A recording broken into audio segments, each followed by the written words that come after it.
오늘은 사무엘상 16장의 말씀을 가지고 현존하시는 하나님이라고 하는 제목으로 함께 하나님 말씀을 나누도록 하겠습니다.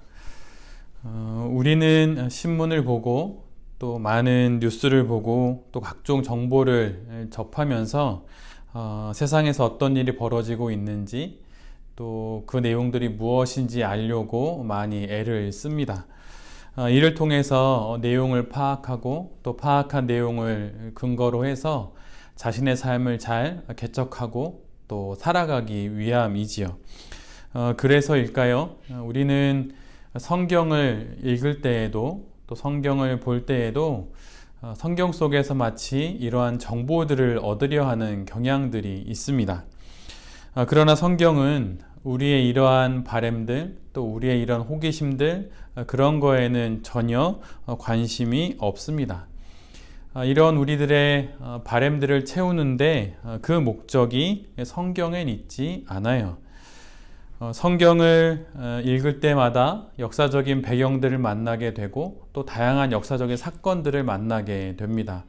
그리고 그 역사적인 정황들 속에서 또 하나님 앞에서 귀하게 삶을 살았던 사람들, 또 하나님의 뜻에 반하여서 살았던 사람들의 모습 또한 우리가 보게 되지요. 그러면서 다양한 사건들과 또 다양한 인생들을 성경 속에서 보게 됩니다.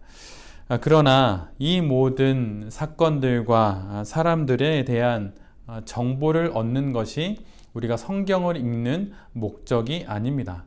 달리 말하면 하나님께서 우리에게 성경을 주신 이유가 그런 것이 아니라고 하는 거예요. 성경의 목적은 한 문장으로 정리하자면 우리 모두로 하여금 모든 사건과 사람들 속에서 현존하시는 하나님을 보게 하는 것에 있습니다. 성경을 읽으며 어떤 사건을 만나더라도 또 어떠한 사람들을 보더라도 그들은 배경일 뿐이고 그들을 배경으로 하여서 자신의 모습을 드러내시는 그 하나님을 보는 것, 그것이 바로 우리가 성경을 읽는 목적이라고 할 수 있는 것이죠. 역사 속에서 사람들은 닥쳐오는 위기 앞에서 몹시 두려워하거나 또는 승리 앞에서 도취하게 되기도 합니다.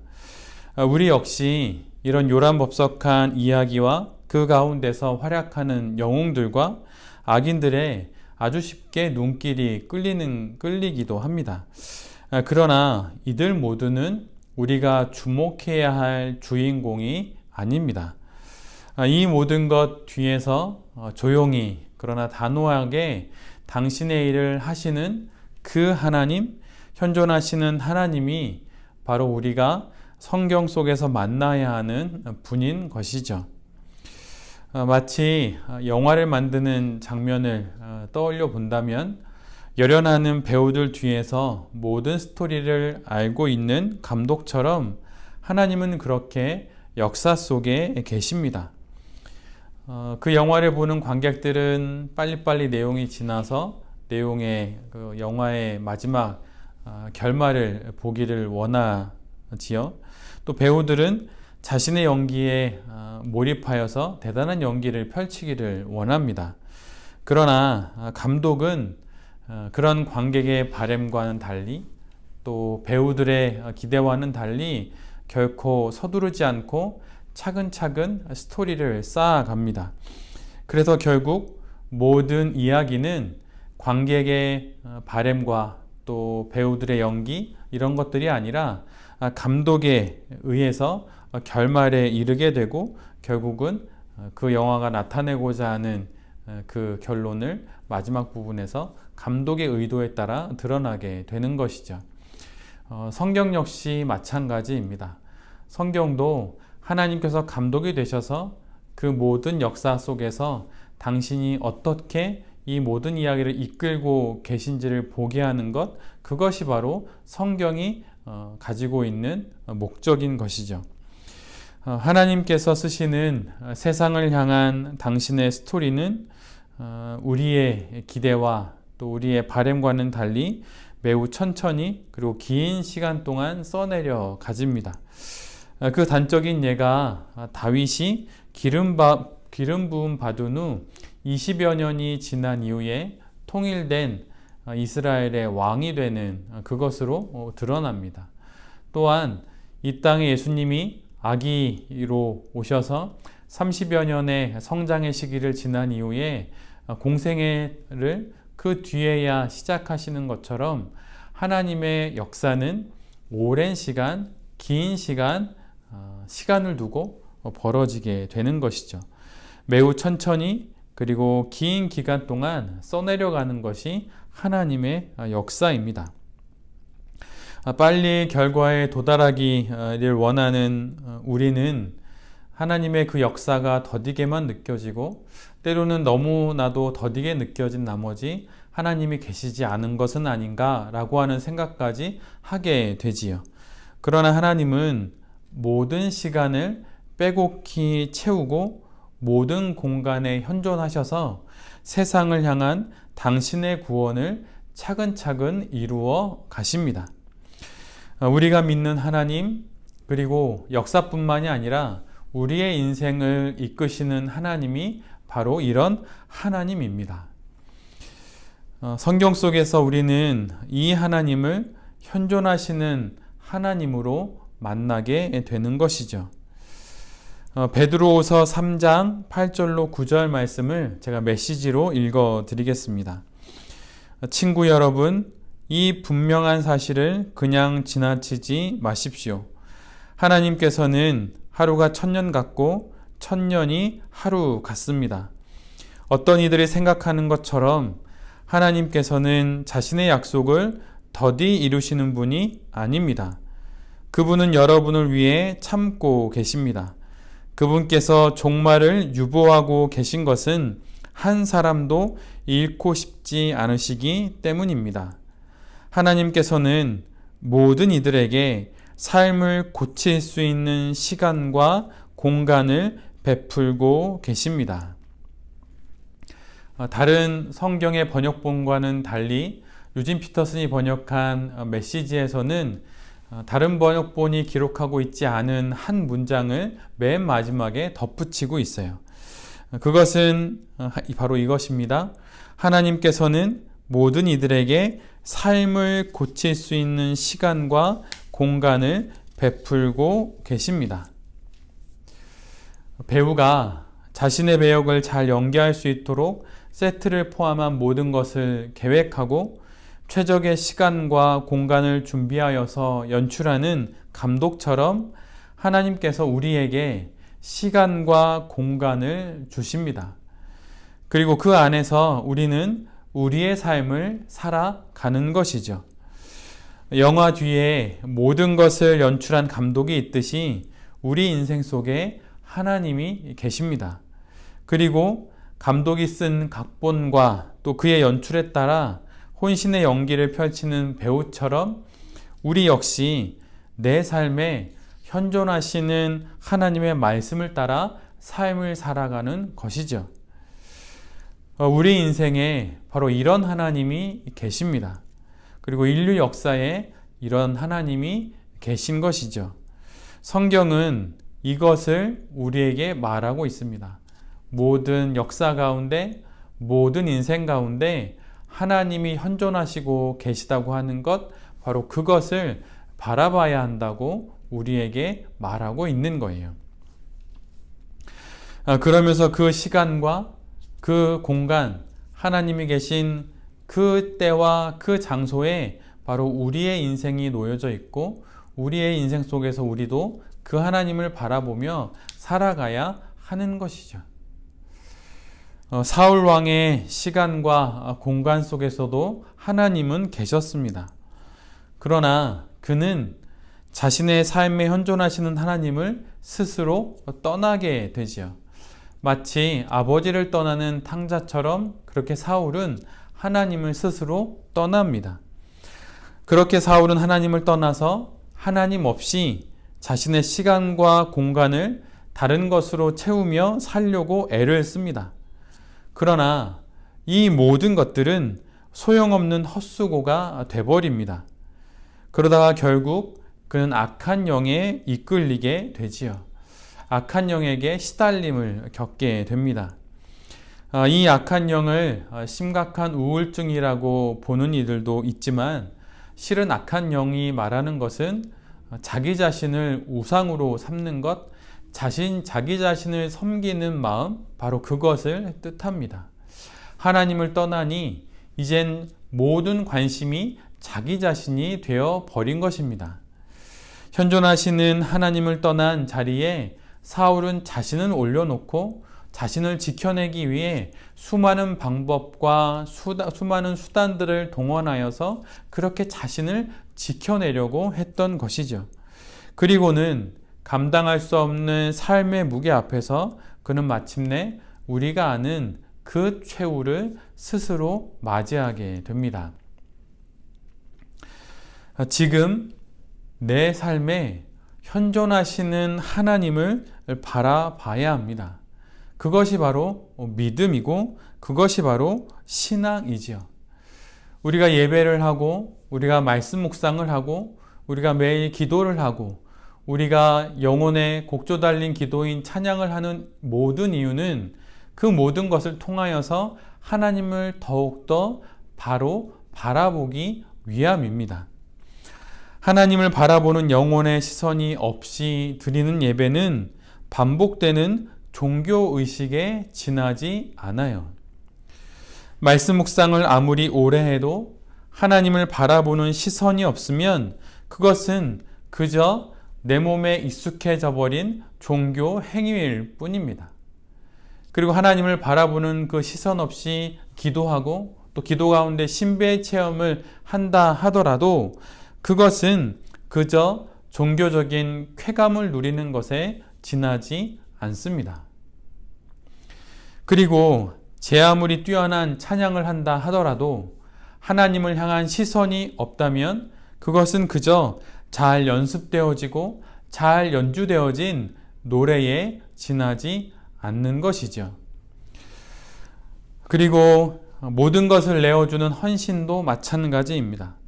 하나님을 바라보지 않는 헌신, 하나님에게 시선이 맞추어지지 않은 헌신은 그저 종교의 이름으로 자기 실현의 현장이 되어버릴 뿐입니다.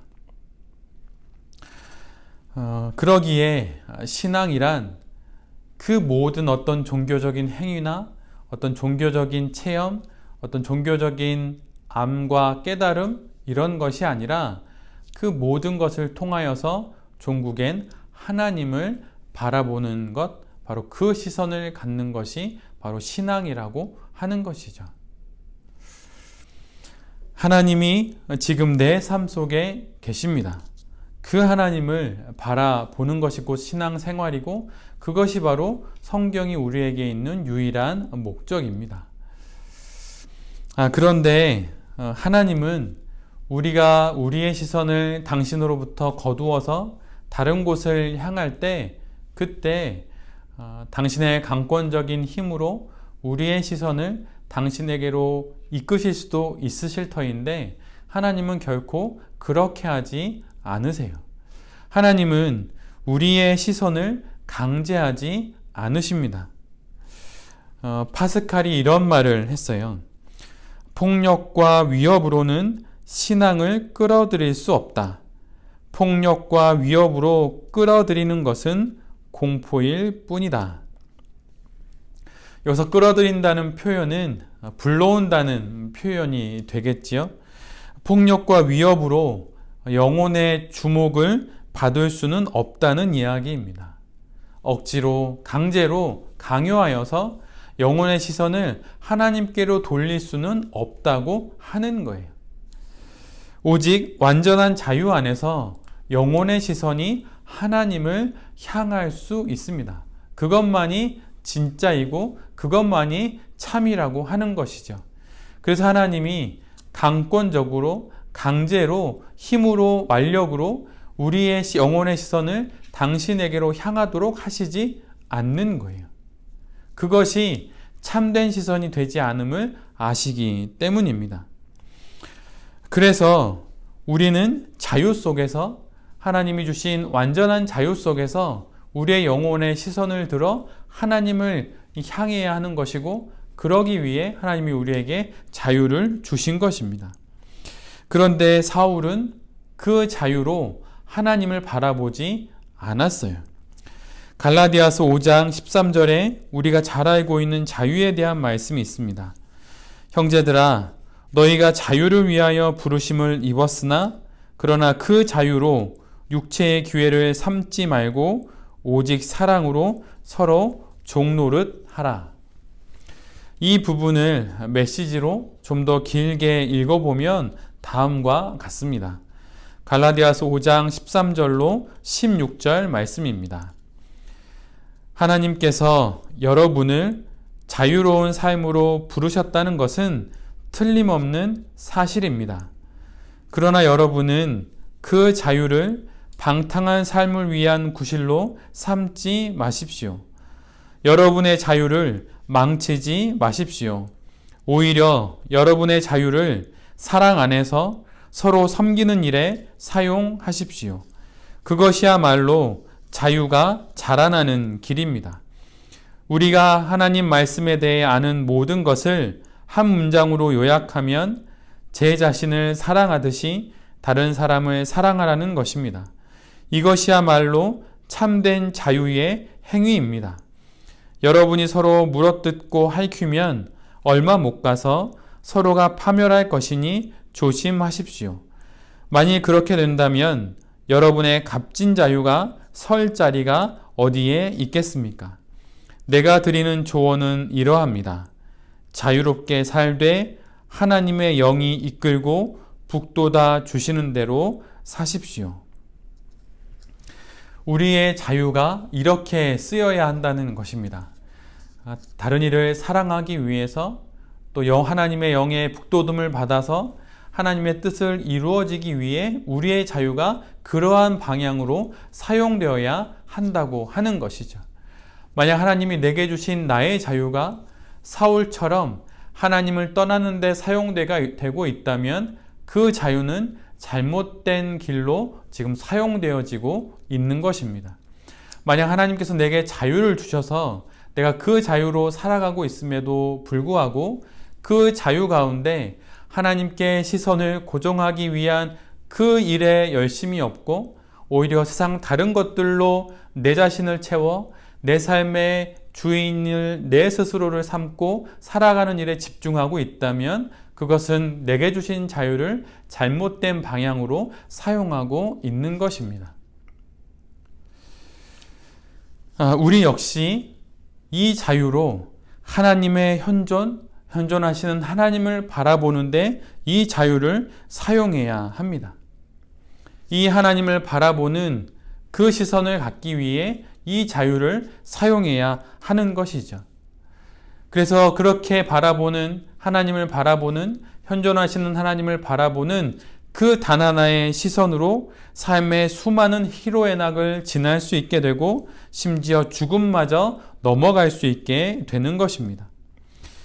이런 신앙이 하나님을 바라보는 이 신앙이 이 세상 그 무엇보다 가장 단단하고 가장 튼튼한 바로 그 신앙입니다. 왜냐하면 영원하시면서도 우리의 삶 가운데 현존하시는 그 하나님, 바로 그 하나님을 향하는 시선이기 때문이죠. 그러기에 이 하나님을 향한 시선을 우리 모두가 가질 수 있어야 합니다. 그러기 위해 노력을 해야 하고 또한 기도해야 하고 또 그러한 삶을 살아가야 하는 것이죠. 그런데 이 시선을 거두는 순간 세상의 모든 것들이 우리의 영혼 안에 들어옵니다. 마치 하나님을 향하던 시선을 거두어 드리자 왕이라고 하는 그 자리를 지켜내기 위해서 모든 일을 벌이는 사울처럼 말이죠. 그리고 또한 아담과 하와가 선악과를 먹는 장면을 여러분 한번 생각해 보십시오. 이 장면을 묘사한 글이나 영화를 보면 선악과를 따먹는 순간 그들의 눈을 이렇게 커지는 장면으로 묘사하는 것들을 보게 됩니다. 그들의 눈이 커지는 것으로 눈이 밝아졌다고 하는 성경의 기록을 묘사하는 것을 보게 돼요. 선악과를 따먹는 행위가 하나님을 향한 시선을 거두어 들인 것이 되고 그 거두어들은 시선을 세상을 향하여서 더 눈을 크게 뜨는 것으로 나타나게 되는 것이죠.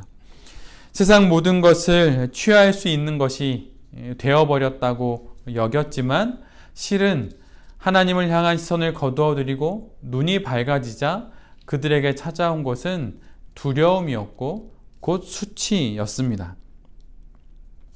이는 마치 정보가 넘쳐나지만 어느 것을 참다운 진짜 정보로 어느 것을 진짜인 내용으로 알고 정보를 취해야 할지 모르는 현대인들처럼 그렇게 혼란에 빠진 모습이 아담과 하와가 선악과를 따먹는 모습과 아주 유사한 모습으로 등장하게 됩니다. 그러나 하나님을 바라보는 시선을 가진 사람들은 진리를 바라보기에 늘 잠잠합니다. 진리를 바라보는 사람, 하나님을 바라보는 사람은 고요합니다. 그 외형이 고요하다는 것이 아니라 그의 영혼의 내면이 매우 고요하다고 하는 것이죠. 영혼의 시선이 하나님을 향하고 있는 자들은 비록 흔들리더라도 다시 영혼의 중심을 잡고 하나님을 향하여서 그 영혼의 시선을 두고 자신의 삶을 살아갈 수 있게 되는 것입니다. 그 예가 되는 자가 바로 다윗입니다. 다윗의 시간과 공간 속에서도 하나님은 함께 하셨습니다. 그는 어느 날 자신을 찾아온 사무엘에 의해서 이스라엘의 왕으로 기름 부음을 받습니다. 많은 사건들이 연속해서 일어나죠. 그러나 사무엘상 16장 처음부터 끝까지 수많은 사건들이 연이어서 긴박하게 진행되지만 그 가운데 다윗은 아무런 말도 하지 않습니다. 마치 대사 하나 없는 배우처럼 아무 말 없이 그 모든 시간과 공간 속에 그대로 머물러 있어요. 아버지 이새로부터도 다윗은 전혀 고려의 대상이 되지 않았습니다. 아버지가 보낸 사람에 의해 집으로 돌아올 때도 그는 아무 말을 하지 않아요. 그리고 형들에 둘러싸여서 그 가운데 사무엘에 의해서 기름 부음을 받을 때에도 그는 아무 말을 하지 않습니다. 그러다 시간이 흘러 악한 영에 시달리는 사울 곁에서 수금을 연주할 때에도 그는 아무 말을 하고 있지 않아요. 이런 다윗에 대해서 사무엘상 16장은 18절에서 그가 어떠한 사람이었는지 사울의 신하들의 입을 통해서 이렇게 우리에게 전해줍니다. 내가 베들레헴 사람 이새의 아들을 본즉 수금을 탈 줄 알고 용기와 무용과 구변이 있는 준수한 자라. 여호와께서 그와 함께 계시더이다. 사무엘상 16장 전체의 중심에 있는 인물은 다윗입니다. 다윗이 드디어 왕이 되는 장면을 기록하고 있죠. 그런데 다윗은 아무 말도 하지 않아요. 한마디 말도 하지 않습니다. 그는 그저 가라면 가고 부르면 오고 또한 보내지면 그냥 보내짐을 당합니다. 사무엘상 16장 어디를 읽어봐도 다윗의 말은, 다윗의 목소리는 들리지가 않아요. 다윗은 우리가 잘 알다시피 막내입니다. 막내를 뜻하는 히브리어는 그 의미상 그다지 중요하지 않은 사람이라는 뉘앙스를 가지고 있어요. 우리 말로 치면 깍두기 같은 존재이죠. 어린 시절에 동네에서 아이들과 편을 나누어서 이렇게 놀이를 하다 보면 맨 마지막에 한두 명의 아이들이 남을 때가 있습니다. 그리고 대부분 그 아이들은 체구가 작고 어린 아이들, 그래서 특별히 그 아이들이 있다고 이득이 되거나 그러지 않고 오히려 좀 불편하게 되는 경우들이 많이 있는데 그런 아이들이 맨 마지막에 남게 됩니다. 그런데 그때 마지막으로 남은 그 아이들을 깍두기라고 불렀지요. 그리고 그 아이들도 이렇게 나누어서 팀에 끼워서 함께 놀이를 하곤 했었습니다. 비록 어릴 때였지만 그렇게 깍두기로 불리는 아이들도 함께 팀에 끼워져서 그 동네의 어느 아이 한 명도 그 놀이에서 배제되지 않고 함께 놀이를 했던 그 기억이 지금도 아주 기분 좋게 생각이 되어지고, 지금 노는 이 시대의 아이들도 이런 마음을 가지면 얼마나 좋을까라는 생각을 해보게 됩니다. 그런데 히브리어에서 막내는 이 깍두기의 의미가 아니라 이보다 좀 더 부정적인 의미가 많이 있어요. 인원수에도 포함되지 않고 있으나 마나한 사람, 바로 그런 존재입니다. 그래서 숫자에도 포함되지 않는 존재가 바로 막내이죠. 그 막내에게 주어진 일이 양치는 일입니다. 그런데 양을 치는 일은 힘든 일이 아니에요. 누구나 할 수 있는 일이고, 누구나 쉽게 또 익숙하게 할 수 있는 일이고, 실제로 큰 일도 잘 벌어지지 않는 일입니다. 어린 시절에 그 삶을 가끔 이야기하시는 분들의 이야기를 듣다 보면 집에서 기르는 염소나 송아지들을 학교 가는 길에 이렇게 데리고 가다가 이렇게 뚝방에 이렇게 말뚝을 박아서 그렇게 놔두고 학교 갔다가 또 돌아오는 길에 풀을 다 뜯어먹은 소나 염소들을 다시 데리고 집으로 돌아오는 그런 일을 하셨다는 이야기를 들을 때가 있습니다. 유대 지방에서 양치는 일은 바로 그런 거와 같은 일이에요. 누구나 할 수 있고 또 쉽게 할 수 있는 그런 일이었던 것이죠. 그런데 다윗이 그런 일을 했었습니다. 그런데 그런 다윗에게 하나님이 계심을 사람들이 알아봤다고 하는 거예요. 사울 왕의 신하들도 그런 일을 하는 다윗에게 하나님께서 그와 함께 계시더이다 라고 말할 정도로 다윗에게서 그러한 모습을 볼 수 있었다는 것이죠.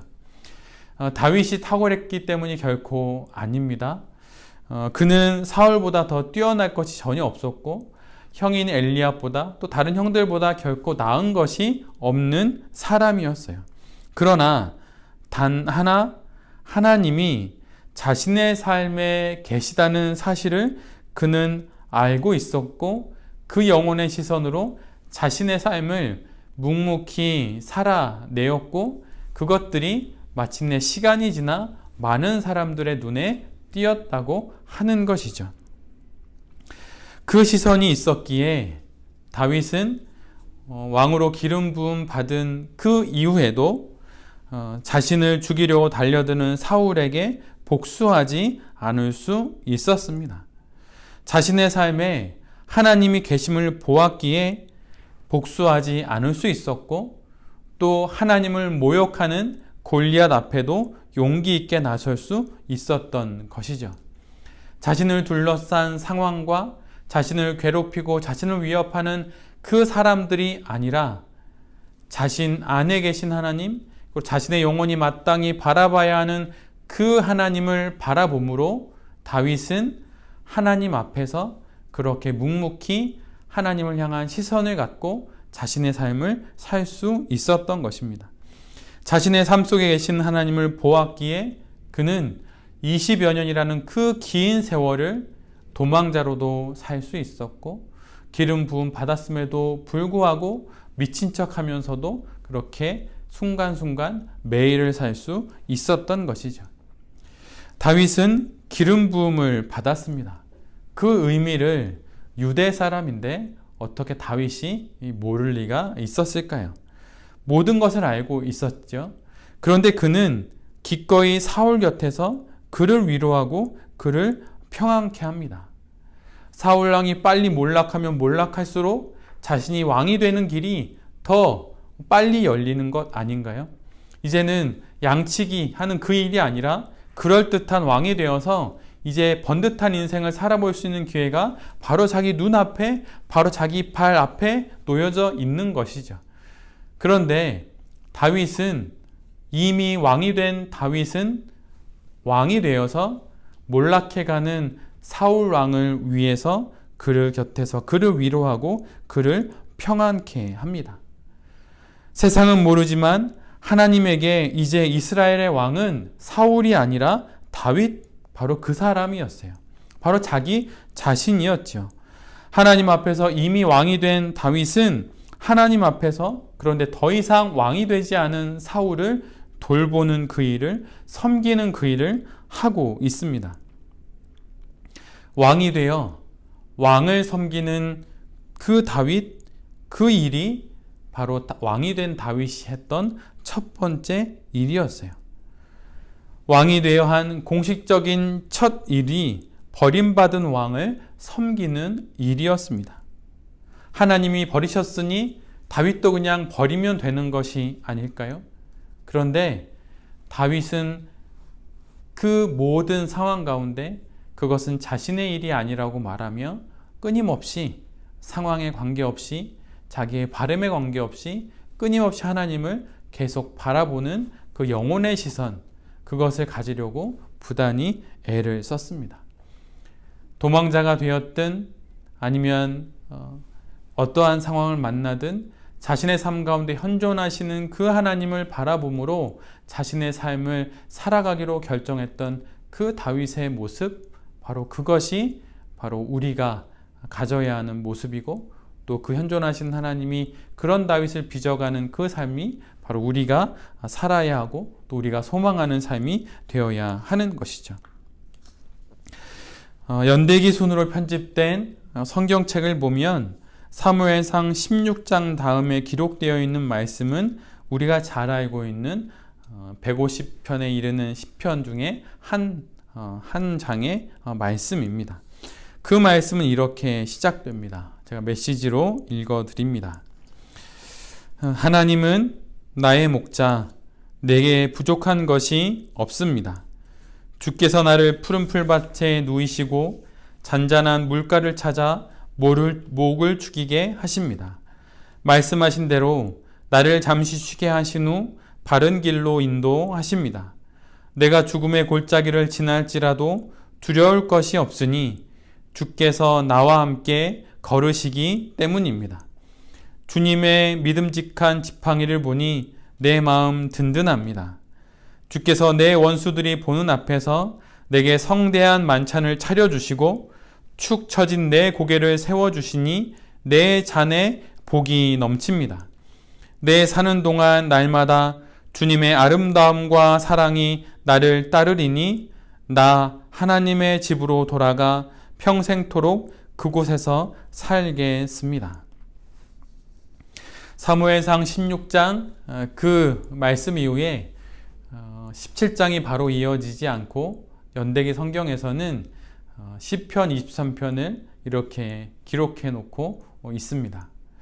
여호와는 나의 목자시니, 우리가 잘 알고 있는 이 구절의 말씀이죠. 다윗이 혹시 기름 부음 받은 이후 그 20년의 세월을 이 시를 하나님께 기도로 올려드리며 보냈던 것은 아닐까요? 하나님, 내게 기름 부음이 당신이 허락해 주셔서 내가 기름 부음을 받았지만 주님, 이 또 시간이 언제 어떻게 이끌어질지 모르지만 주님, 그 모든 것 상관없이 당신이 나의 목자이십니다. 내가 도망자가 되었다 하더라도 당신이 나의 목자이십니다. 내가 두려운 상대를 만났다 하더라도 당신이 나의 목자이십니다. 그리고 4절에서 그래서 그가 이렇게 말할 수 있는 것이죠. 주께서 나와 함께 걸으시기 때문입니다. 내가 죽음의 골짜기를 지날지라도 두렵지 않은 것은 현존하시는 주님께서 나와 지금 이곳에 함께 걸으시고 계시기 때문입니다. 주님께서 우리의 삶 가운데서도 지금 이렇게 우리와 함께 걷고 계십니다. 현존하시는 하나님을 바라보는 그 영혼의 눈이 우리 모두에게 있을 때 우리의 삶에 다가온 수많은 상황들과 사건들을 우리가 모두 한 걸음씩 잘 지나갈 수 있게 되는 것입니다.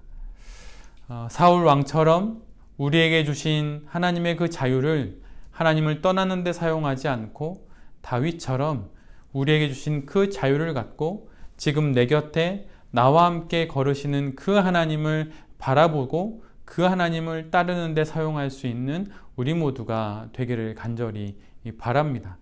그렇게 걸을 때 우리의 이 사연 많은 인생도 나의 목자 되시는 그 하나님이 이끄심을 알게 될 것이고, 그렇게 하나님이 우리를 이끄실 때 그 이끄심에 따라 우리의 사연 많은 삶들을 잘 지나서 마침내 하나님 앞에 거룩한 성도로 살아갈 수 있게 될 것입니다. 현존하시는 하나님, 그 하나님을 바라보며 우리의 생이 다하는 그날까지, 그리고 우리의 생을 넘어서 영혼에 이르기까지 그 시선 속에서 삶을 살아가는 우리 모두가 될 수 있기를 간절히 기도드립니다. 아멘. 제가 기도하겠습니다. 주님, 당신의 시간은 언제나 현재입니다. 당신이 머무시는 그 장소 역시 늘 여기입니다. 지금 여기 이곳에 계신 하나님을 보지 못하고 헤매며 살지 않게 하여 주시옵소서. 뜻을 정한다는 것은 뜻으로 지금 여기에 계신 하나님을 영혼의 눈으로 바라보는 그 결정입니다. 주님, 우리 모두에게 이런 영혼의 눈을 내려 주시옵소서. 그 눈으로 지금 내 삶에 현존하시는 당신을 보며 살아가게 하여 주시옵소서. 이 모든 말씀 예수 그리스도의 이름으로 기도드립니다. 아멘.